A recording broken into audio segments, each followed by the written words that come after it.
তো এখন মা ছেলেতে সকালে টিফিন করব। তো টিফিন করব এখানে শশা, তারপরে হচ্ছে গাজর, টমেটো, পেঁয়াজ, কাঁচা লঙ্কা কেটে নিয়েছি। একটু ধনিয়া পাতা হলে ভালো হতো, তো ধনিয়া পাতা নেই। আর এই যে একটু চানাচুর, চানাচুর না হলে হয়।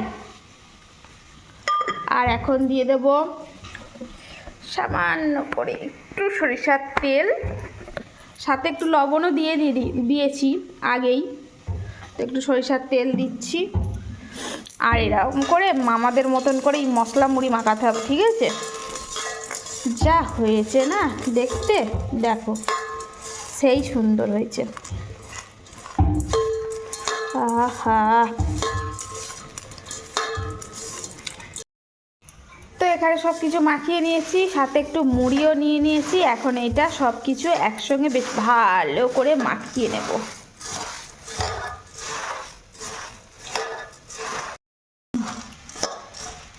তো এই যে একদম সকালবেলায় বেশ সুন্দর করে মুড়িটা মাখিয়ে নিয়েছি। আর এখানে আছে লিকার চা, গরম গরম। শীতের দিনে একটু চা খাওয়া যেতেই পারে, যদিও আমি খুব একটা পছন্দ করি না। আর এই যে মাই আর বেটা একসঙ্গে খেতে বসে গেছি। আর এরম করে মশলা মুড়ি, আহা, কার কার পছন্দ বন্ধুরা? তো তোমরাও যদি খেতে চাও চলে আসতে পারো।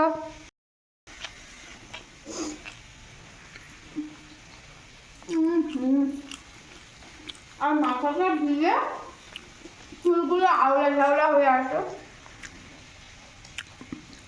একটু রোদ উঠলে রোদে দিয়ে বসবো, ভীষণ ভীষণ ঠান্ডা লাগছে। আজকে মাথা শ্যাম্পু করেছে না, এত ঠান্ডা লাগছে কি করবো।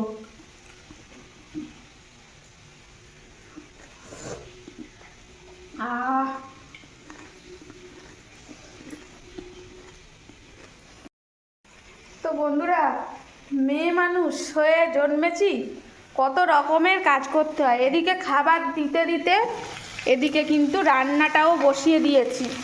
তো আজকে বললাম শিম আলু দিয়ে রুই মাছের ঝোল করব। তো এদিকে আলু শিম এখন ভালো করে কষিয়ে নিচ্ছি, দেখছো তো? এক গাল করে মুড়ি খাচ্ছি আর এদিকে এসে তরকারিটা নেড়ে দিচ্ছি। তো এই হচ্ছে মেয়েদের ব্যস্ততাময় জীবন। আর কি, সব রান্না তো আমার করতেই হয়।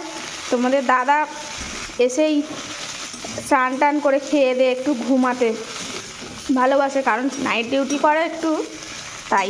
তো চলো সকালবেলার কাজগুলো ঝপাঝপ মিটিয়ে ফেলি।